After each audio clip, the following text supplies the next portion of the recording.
다음 세대를 위한 쉐어타임, 공유하는 시간 하이파이브. 오늘은 서울 청암교회 이정현 목사님의 설교 말씀으로 같이 합니다. 고린도후서 7장 10절의 말씀, 하나님의 뜻대로 하는 근심은 후회할 것이 없는 구원에 이르게 하는 회개를 이루는 것이요 세상 근심은 사망을 이루는 것이니라. 오늘 우리에게 어떤 근심이 필요할까요? 오늘 말씀은 이정현 목사님께서 군산드림교회 청소년부를 맡을 당시 진행했던 설교 말씀입니다. 다음 세대 사역자로서 정평에 나 있었던 이 목사님의 은혜로운 설교 말씀, 믿음의 다음 세대가 꼭 공유하기를 원합니다. 끝까지 들어보십시오. 하이파이브.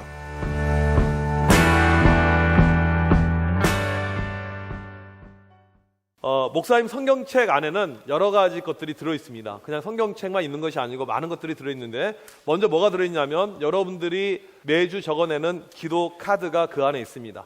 그 다음에 또 책갈피가 있어요. 또 특별한 것은 뭐냐면 돈이 들어있습니다. 돈이 필요한 친구는 목사님 성경책을 털어가면 돼요. 최근에 성경책 안에서 이렇게 뽑아냈는데 뭐가 있었냐면 이게 있었어요. 이거 뭐냐면 편지입니다. 2019년 1월 27일 날 우리 이수연이 목사님에게 쓴 편지예요. 편지. 여러분들 누군가에게 이렇게 편지를 받으면 기분이 어떨까요? 좋겠죠. 목사님 서랍에 가게 되면 책상 서랍에 편지들이 많이 있습니다. 여러분이 그간 써준 편지들이 많이 있는데 웬만해서 편지는 버리지 않습니다. 그 편지를 이렇게 차곡차곡 잠겨놓아요. 바울은 자기가 사랑하는 교인들을 위해서 편지를 썼습니다. 첫 번째 썼던 편지를 고린도 전서라고 이렇게 이야기를 하고요. 두 번째 쓴 편지 고린도 후서라고 이야기를 하는데, 고린도 전서와 고린도 후서 사이에 편지가 하나 더 있습니다. 그 편지를 가리켜서 눈물의 서신이라고 이야기를 해요. 아마도 바울이 그 편지를 쓰면서 많이 울었던 것 같아요. 작심하고 편지를 썼던 것 같아요. 편지 내용이 좀 긴 분량인데 이 편지는 좀 내용이 좀 그래요. 잘못한 것을 까는 내용입니다. 지적하는 내용입니다. 너희들 그렇게 살면 안 되지, 생활을 다 이렇게 지적하는 그런 내용입니다. 이 편지를 읽었던 이 고린도 교인들이 마음이 별로 즐겁지 않았어요. 자기들 지적받으니까 괴로웠습니다. 힘들었어요. 고민에 빠집니다. 이게 오늘 본문의 배경입니다. 오늘 본문 키워드 찾는 거 아주 쉽죠? 무엇이죠? 근심입니다. 이 근심이라는 말이 계속 반복이 돼요. 이 근심이라는 말이 헬라어로 류페오라는 단어인데 슬픔에 잠기게 하다 이런 뜻입니다. 그냥 우리가 생각하는 이 근심 걱정 정도가 아니고 나를 슬픔에 빠뜨리게 한다, 이 말이에요. 편지를 읽은 고린도 교인들은 슬픔에 빠지게 됩니다. 멘붕이에요. 근심입니다. 여러분 어떨 것 같아요? 여러분 선생님이 여러분에게 편지를 써줬는데 그게 팩폭입니다. 여러분이 그동안에 잘못한 것을 지적하는 내용들을 편지에 써줬어요. 이것을 여러분이 오늘 읽게 됩니다. 기분이 어떨 것 같아요? 여기 있어요. 한번 읽어줄까요? 마음의 준비를 단단히 해야 될 거예요. 학원 늦게 끝난다고 예수 끝엔 안 온다는 것 무슨 말 같지도 않은 소리니, 그 정도 정신 상태로는 사역을 떠나서 그냥 뭘 해도 너는 실패할 거야. 껌 언제 졸업할 거니? 예배 시간에 껌은 뱉고 예배 드리자. 너희는 실실 쪼개면서 쌤한테 재수 없다고 하냐? 그런 학생이 있나 봐요. 더 읽어줄까요? 또 있어요. 교회 못 오면 못 온다고 문자라도 보내라. 학교에도 담임쌤한테 말없이 결석하냐? 제발 지각 좀 하지 마. 주일은 예배하는 날이야. 늦잠 좀 자지 마. 토요일에 늦잠 좀 자잖아. 그리고 목사님 설교 시간은 떠들지 좀 마라. 떠들지 마! 또 있어요. 오늘은 왜 빈손으로 오셨어요? 돈 버는데 왜 안 사주세요? 이것은 버릇이 없는 거야. 너희 간식 맡겨놓은 거 아니야. 당연한 거라고 생각해서는 안 돼. 너희들 예뻐하는 마음에서 우러나와서 사주는 거 알았으면 좋겠어. 계속 세지지 내용이? 긴장하면서 들어. 핸드폰 걷지 않고도 알아서 예배 시간에 하지 않는다고 절제하길 바라면서 기다렸는데 선생님의 욕심이었나 보다. 결국 너 한 명 때문에 다른 애들도 다 핸드폰 다 거둘 거야. 너희는 절대 어리지 않아. 여러분들 이런 내용의 메시지, 이게 여러분을 향한다고 생각해 봅시다. 기분이 어떨 것 같습니까? 마음이 불편할 거예요. 우리는 때로는 쓴소리가 필요합니다. 왜요? 온전하지 않기 때문에 쓴소리가 필요해요. 만약에 목사님이 우리 아들 다민이를 키우면서 걔한테 쓴소리를 한마디도 하지 않습니다. 걔가 어떻게 될까요? 지난 그저께 신일 아파트에 차를 이렇게 주차하는데 애가 아빠를 기다리고 있었어요. 참 착한 아들이에요. 아빠 이렇게 왔어요. 이제 그래 다민아 왜 여기서 뭐 하고 있었어? 아이고 알면서 그래요. 뭘 핸드폰 줘 그러더라고요. 이게 누구 건데 왜 핸드폰을 달라고 하냐면 이제 게임하고 싶어서. 엄마는 게임 시켜주지 않는데 이 아빠가 게임을 이제 한 번씩 시켜주니까 핸드폰을 달라는 거예요. 그리고 항상 하는 이야기가 있어요. 아빠 우리 반 아이들은 전부 다 핸드폰 다 있어. 전 그랬어요. 20살 되면 핸드폰 사줄 거야. 타협하지 않을 거야. 이제 이렇게 애가 막 게임을 합니다. 게임을 너무너무 좋아해요. 그래서 이제 이번에 마음을 먹었습니다. 핸드폰을 사줘야지. 그래서 아이폰 최신형을 다민이에게 사주고 데이터는 무제한 데이터로 해주고 애가 게임하는 거에 대해서 터치하지 않습니다. 그냥 밤새도록 계속 게임하게 하고 새벽 3시까지 4시까지 밤새도록 계속 게임하게 되고 지난번에 실제로 어떤 일이 있었냐면 목사님이 새벽 예배 갈 때 5시에 집에서 나가거든. 그런데 다민이 친구 화요일이라는 애가 왔는데 둘이 같이 잤는데 이제 금요일날 저녁에 둘이 같이 잤어요. 목사님 토요일날 새벽 예배가 나가는데 둘이 나보다 더 일찍 일어난 거야. 둘 다 태블릿 하나씩 가지고 게임하기 위해서 둘이 연결해가지고. 그래서 이것을 장려해 주는 거야. 더 게임해. 밤새서 게임하고 이제 피곤하면 학교 갈 수 있어 없어 아침에? 못 가는 거야. 학교 안 가도 괜찮아. 그렇게 방치해 두면 이게 좋은 아빠일까요? 나쁜 아빠일까요? 아빠는 자녀가 올바른 길로 갈 수 있게끔 인도하는 것이 아빠의 책임이고 아빠의 역할입니다. 그래서 쓴소리가 필요하죠. 지금 고린도 교인들은 엉망이었습니다. 그대로 가다가는 폭망이었어요. 사람들이 교회를 다니는데 진리를 몰라요. 하나님 말씀을 잘 모릅니다. 부활 신앙을 제대로 갖지 못했어요. 교인들이 교회에서 싸웁니다. 서로 욕해요. 서로 삿대질합니다. 그 정도가 아니고 서로 고소하고 고발하고 법정에 가게 되고 그 다음에 교회에서 성적인 이런 비행들이 발생하게 되고 근친 상간까지 일어나게 되고 개판이었습니다. 이것을 그냥 놔두게 되면 이 교회가 무너지기 때문에 그들에게 쓴소리가 필요했던 거예요. 그래서 바울이 편지를 쓴 것입니다. 편지에 그들의 잘못된 신앙을 다 지적을 해요. 그랬더니 교인들의 반응이 무엇이었냐면 바로 근심이었습니다. 근심, 멘붕, 슬픔이었습니다. 마음들이 너무나도 힘든 거예요. 너희들 예배 시간에 똑바로 안 들은 애들 목사님이 야! 너 일어나라고. 너 그렇게 이름을 불러가면서 이렇게 지적을 합니다. 그러면 그 친구는 이게 사실임에도 불구하고 마음이 상당히 안 좋을 거예요. 지금 그런 상황이에요. 이러한 반응을 보이니까 이 편지를 쓴 바울의 마음이 어떻겠냐면 감정의 상태가 후회였습니다. 내가 괜히 썼나 봐. 사람들이 힘들어하네. 너무너무 어렵네. 그런데 처음에는 후회라고 이야기하지만 8절에 보니까 지금은 후회를 안 한다 그러는 거예요. 그리고 9절에 보니까 바울의 감정이 바뀝니다. 어떻게 해요? 기쁨으로 바뀝니다. 마음이 기뻐졌어요. 오늘 말씀 9절에 보니까 너희로 근심하게 한 까닭이 아니요 도리어 근심함으로 회개함에 이른 까닭이라. 처음에 사람들이 근심했지만 나중에 시간 지나면 이 사람들이 회개를 해요. 사람들이 이 편지를 보면서 처음에는 마음이 불편하고 힘들고 울고 막 그러다가 나중에는 그래 우리가 잘못했어. 우리가 정말 바르게 살지 못했지. 우리가 틀린 거지. 오죽하면 바울 목사님이 우리한테 이렇게까지 이야기했을까? 그런 마음을 가지면서 그래 우리가 회개하자. 우리가 바꾸자. 그런 거예요. 좋은 결과가 나타나게 되었습니다. 그러니까 바울이 기뻐한 거예요. 이런 상황을 통해서 바울이 힘을 얻습니다. 그리고 이 근심에 대해서 자세히 설명을 해주고 있습니다. 오늘 말씀 10절에는 근심이 두 가지가 나와요. 두 종류가 나옵니다. 먼저 등장하는 게 하나님의 뜻대로 하는 근심이고 두 번째가 세상의 근심인데 먼저 세상의 근심을 설명을 하면 이런 것입니다. 시험 기간입니다. 여러분들 가운데 공부를 해야 될 친구들이 있어요. 학원에 가야 될 친구들이 있습니다. 오늘은 교회 왔는데 다음 주는 교회 못 올 것 같아.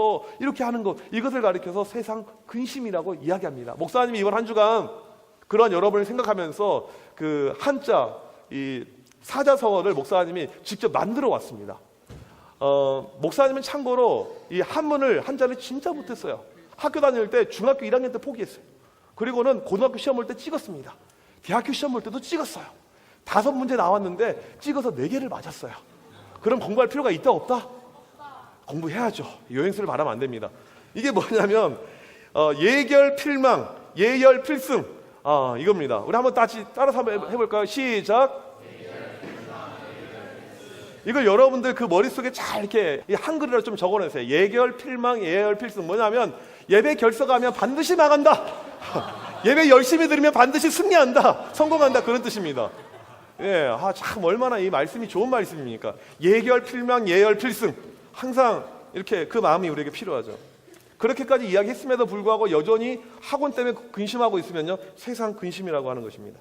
세상 근심의 특징이 있습니다. 힘든 일이 발생하면요, 이 사람도 힘들어해요. 어려워합니다. 그런데 지금 내가 가지고 있는 힘들고 어려운 슬픔이 왜 생긴 거냐면 혹시라도 나에게 불이익이 오지 않을까, 나에게 혹시라도 어려움이 오지 않을까, 손해가 오지 않을까, 여러 가지 좋지 않은 결과가 발생하면 이 결과로 인해서 누군가가 나 때문에 피해를 당하게 되는데 그 피해 당할 다른 사람은 생각하지 않습니다. 오직 나만 생각을 해요. 또 이 상황만 해결되면 좋겠다, 이 마음입니다. 그래서 세상의 근심의 가운데 있는 사람은요, 변화에 대한 마음이 없습니다. 달라지지 않아요. 그래서 오늘 말씀에 이 세상의 근심의 결론을 뭐라고 하냐면 사망이라고 이야기하고 있습니다. 사망이라는 거예요. 이 근심 아무리 많이 하고 이 걱정 아무리 많이 해봤자 소용이 없는 nothing, 아무 의미 없는 것이다 라고 이야기를 하고 있습니다. 두 번째로 등장하는 근심은 10절에 보니까요, 하나님의 뜻대로 하는 근심입니다. 이 근심은요, 죄를 미워하는 근심이에요. 죄를 싫어하는 근심입니다. 그래서 그 근심에 빠지게 되면 이 죄 가운데 있는 내 자신의 모습 가운데 통탄하게 됩니다. 하나님께 죄송한 마음이 들어요. 하나님, 제가 그동안에 너무 하나님의 마음을 속상하게 했네요. 이런 마음이 드는 것입니다. 그래서 이 근심의 결론은 뭐라고 나와 있냐면 구원이라고 나와 있습니다. 하나님의 뜻대로 하는 근심은 구원. 여기서 구원이라는 말은요, 악에서 해방됨을 뜻합니다. 악한 것에 내가 더 이상 거하지 않고 해방이 되었다는 말이에요. 다시는 후회하지 않습니다. 다시는 돌아서지도 않아요. 그거 바라보지도 않습니다. 우리 에스크 때 보게 되면 가끔 우리 여학생들 가운데 그 기도회에 와서 진짜 펑펑 우는 친구들이 있습니다. 왜 울었을까요? 그 안에, 그 마음 가운데 하나님의 뜻대로 하는 근심이 생겼으니까 우는 거예요. 내가 살아왔던 내 인생을 보니까 너무 하나님께 죄송한 거예요. 내가 잘못 살았던 거예요. 그때 우는 울음, 이게 바로 하나님의 뜻대로 하는 근심이 되게 됩니다. 하나님의 뜻대로 하는 근심 가운데 있는 사람의 오직 관심은요, 내 영적인 상태입니다. 하나님과의 관계예요. 이게 가장 중요합니다. 하나님, 제가 바로 살고 싶습니다. 죄로 인해서 하나님과의 제 사이가 너무나도 멀어졌는데 정말 이러지 않길 원합니다. 이게 하나님의 뜻대로 하는 근심 가운데 사는 사람의 모습입니다. 성경에 그런 사람이 있어요. 다윗이죠. 이 다윗은요, 큰 죄를 범합니다. 살인, 간음. 그런데 그 당시 왕으로서 이거 덮을 수 있어요. 그런데 이 죄가 그 마음 가운데 찾아올 때 마음속에 근심이 크게 올라오게 됐는데 어떻게 하나님께 외치냐면, 하나님, 주의 성령을 내게서 거두지 마옵소서. 하나님, 저에게서 떠나가시면 안 됩니다. 자기 어떤 그 위치, 자리, 거기에 대한 근심하는 것이 아니고 하나님과 관계에 대한 근심을 하고 있습니다. 이게 바로 다윗이었어요. 하나님의 뜻대로 하는 근심, 그에게 있었다는 것이죠. 여러분에게 그런 근심이 필요합니다. 예배 때마다 그 사람은 구원에 이르게 됩니다. 지금 우리에게 근심이 필요합니다. 어떠한 근심이 여러분에게 필요할까요? 이렇게까지 이야기했는데도 불구하고 여전히 시험, 중간고사, 중간고사, 중간고사, 중간고사, 중학교 1학년 중간고사, 목사님 이야기하지만 니네들 대학 가는데 아무런 상관도 없는 시험이다. 그거 너무 그렇게 생겼어요. 벌써 한 우리 고3들 고2들은 이해돼 안 돼? 이런 말 하면 후회되지. 그때 왜 내가 그렇게 살았는지. 그렇지, 충분히 교회 열심히 다니면서 그때 학원 가고 그거 진짜 여전히 시험. 어떤 친구는 최근에 핸드폰을 뺏겼습니다. 핸드폰 찾아야 되는데 이 근심, 세상 근심. 부모님 내가 속였는데 부모님이 알게 되었어요. 친구 뒷담 갔는데 친구가 알게 되었어요. 이런 근심. 오늘 말씀은 정확하게 말합니다. 우리에게 필요한 것은 뭐냐면요, 하나님의 뜻대로 하는 근심이 우리에게 필요하다는 거예요. 하나님의 뜻대로 하는 근심, 이게 필요해요. 여러분, 1차적으로는 여러분 자신의 모습을 돌이켜봐야 됩니다. 내가 지금까지 하나님의 자녀로 바로 살고 있는가? 내 일상의 삶은 하나님의 자녀답게 살고 있는가? 여러분 학교에서 기도합니까? 여러분 말씀 봅니까? 그냥 교회만 왔다 갔다 하면 아무것도 없잖아. 심지어 학교에서 급식 시간에 기도도 못합니다. 급식 먹을 때 나는 기도하는 사람, 중간 위에는 없잖아. 그러니까 좀 이제 쪽팔린 아이들은 어떡하냐면 숟가락을 떨어뜨려요. 주우면서 아멘 하면서 이렇게. 너무 죄송하니까. 이 정도라도 해야겠다 이거예요. 그러니까 잘 보라고. 학교에서 숟가락이 떨어진 애가 있어요. 얘는 기도는 하고 싶은데 쪽팔린 거야. 그래서 그 친구한테 이야기를 해주세요. 그냥 우리 떳떳하게 기도하자. 탕수육 하나 뺏기면 어떠냐? 괜찮다. 우리가 그런 것이 우리의 상태입니다. 믿음 생활 제대로 하지 못하는 내 모습을 보면서 근심이 필요한 거예요. 언제까지 그렇게 살 거냐? 언제까지 그렇게 살 거냐? 언제까지 그렇게 살 거냐? 여자를 정리하고 PC방을 정리하고 하나님 앞에 바로 서서 처음에 열정했던 그 모습을 회복하고 가는 것이 필요하잖아요. 언제까지 그렇게 살 거냐고. 세상하고 하나님 사이에서 양다리 걸치지 말고 이제 바로 와서 안내만 쓰는 것이 중요한 것이 아니고, 내가 하나님 앞에 결단했던 모습들, 내가 하나님을 위해서 살겠다고 했던 모습들, 그 열정들 가지고 다시 한번 회복하는 모습이 필요한 거예요. 황주영, 이혜지, 김상진, 박영주, 민상훈, 김주원 등등등 더 있어요. 지금 목사님 설교 준비하면서 니네들 사생활들 내가 알고 있는 것들 다 까발리면서 이야기하려고 다 준비했었는데 고민해보니까 내가 바울이 아니더라고. 뒷감당이 안 될 것 같아. 여러분 솔직해집시다. 여러분 신앙생활 가운데 하나님의 자녀의 모습이 있습니까? 하나님 믿는 자녀처럼 살고 있습니까? 그러한 내 모습 보면서 근심이 필요한 거예요. 그냥 치킨 한 마리 줄 때 헤헤 좋아가지고 기뻐하고 그런 것이 아니고 근심이 필요하다는 거예요. 매주일 예배 시간은 그런 근심이 다시 한번 우리 가운데 생겨나는 시간이 돼야 되는 거예요. 예배 시간마다 말씀 가운데 바로 살지 못했던 내 자신의 모습을 내가 통탄하는 거예요. 내가 후회하는 거예요. 하나님, 내가 왜 그렇게 살았을까요? 하면서 회개의 시간이 이 예배 시간이 돼야 되는 거예요. 하나님의 뜻대로 하는 근심이 이 예배 시간에 여러분 한 명 한 명 가운데 필요한 것입니다. 또 우리에게 필요한 근심이 있어요. 우리 청소년부의 재적 출석부에 있는 아이들이 몇 명이냐면요, 한 850명 됩니다. 그 친구들이 다 교회 올까요? 안 올까요? 안 와요. 안 옵니다. 그런 친구들 볼 때마다 참 근심이 필요해요. 근심이 필요한 거예요. 교회 나오다가 왜 안 나올까? 왜 이 친구들 교회 안 나올까? 학교 신방을 하다 보면요, 우리 친구들 가운데 이렇게 교회 저 다녔었는데요 하면서 안 나온 친구들이 항상 있습니다. 이런 친구들 보면서 우리에게 근심이 필요한 거죠. 오늘 우리에게 필요한 것은 다른 것이 아니고 근심입니다. 하나님의 뜻대로 하는 근심. 나는 하나님의 자녀로 바르게 살고 있는가? 오늘도 내 모습은 하나님 보시기에 어떠한가? 내 모습을 바라보면서 이런 근심이 필요해요. 왜 예수님은 나를 위해서 십자가에 못 박혀 죽으셨을까? 왜 나 같은 것을 위해서 그렇게 고난 당하셨을까? 그런 내 자신의 모습을 바라보면서 우리에게 근심이 필요한 것입니다. 오늘 하나님의 뜻대로 하는 근심이, 하나님의 뜻대로 하는 근심이 우리 친구들, 여러분들 한 명 한 명 가운데 있길 주님의 이름을 축복합니다. 우리 이 시간에 같이 찬양합시다. 우리의 모습을 바라보면서 우리가 부족하고 연약할지라도 우리의 이 모습을 사랑하십니다. 아끼세요. 그래서 예수님 우리를 위해서 보내주셨고 십자가에 못 박혀 죽으셨습니다. 그 모습을 기억하면서 우리 이 시간을 같이 찬양하도록 하겠습니다. 모습 이대로 사랑하시. 아멘. 서울 청암교회 이정현 목사님의 설교 말씀, 오늘 우리에게는 어떤 근심이 필요할까요? 하나님의 뜻대로 하는 근심. 오늘 그 근심은 구원에 이르게 하는 회개를 이룬다고 합니다. 하나님께서 주시는 이 마음을 여러분 많은 믿음의 다음 세대에게 공유해 주시고요. 끝까지 방송을 들어주신 믿음의 다음 세대 여러분 진심으로 고맙습니다. 하이파이브. 사랑하시네. 우리의 연약한 그대로 사랑하시니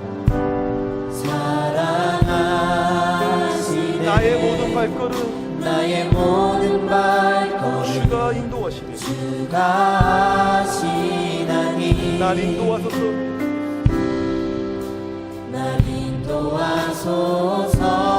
주의 날개 아래 거하는 것, 주의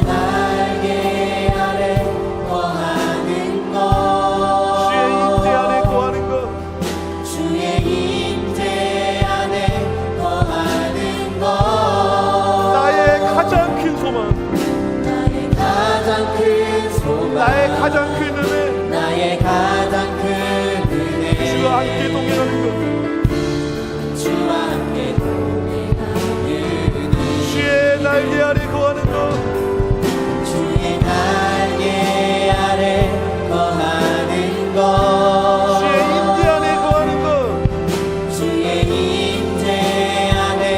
거하는 것, 나의 가장 큰 소망,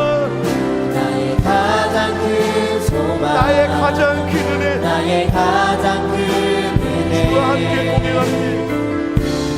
주와 함께 동행하는 길, 사랑하셔서 오셨네.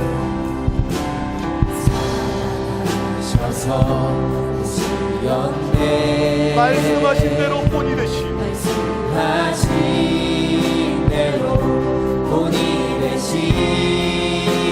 얼마나 아프실까?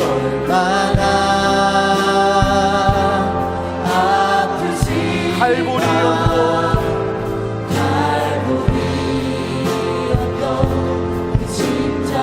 틀림없이 이룰 수 없네.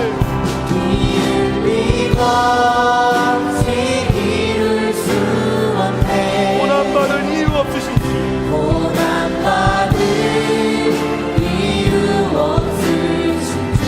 순종하셨네. 그 십자가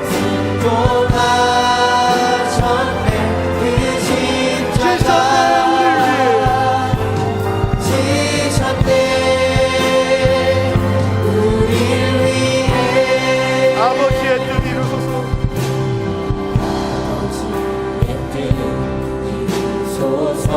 저명한 아픔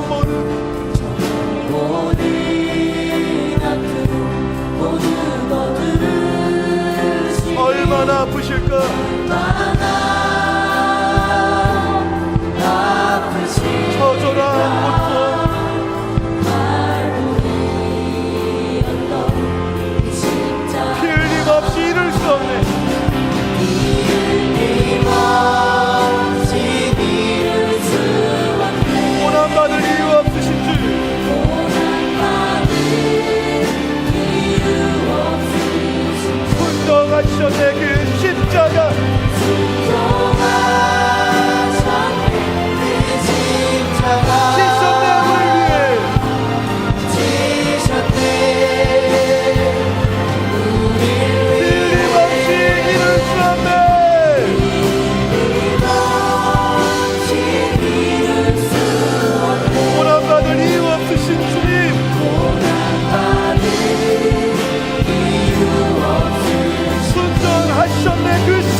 우리가 같이 기도할 때 여러분들 우리에게 필요한 것은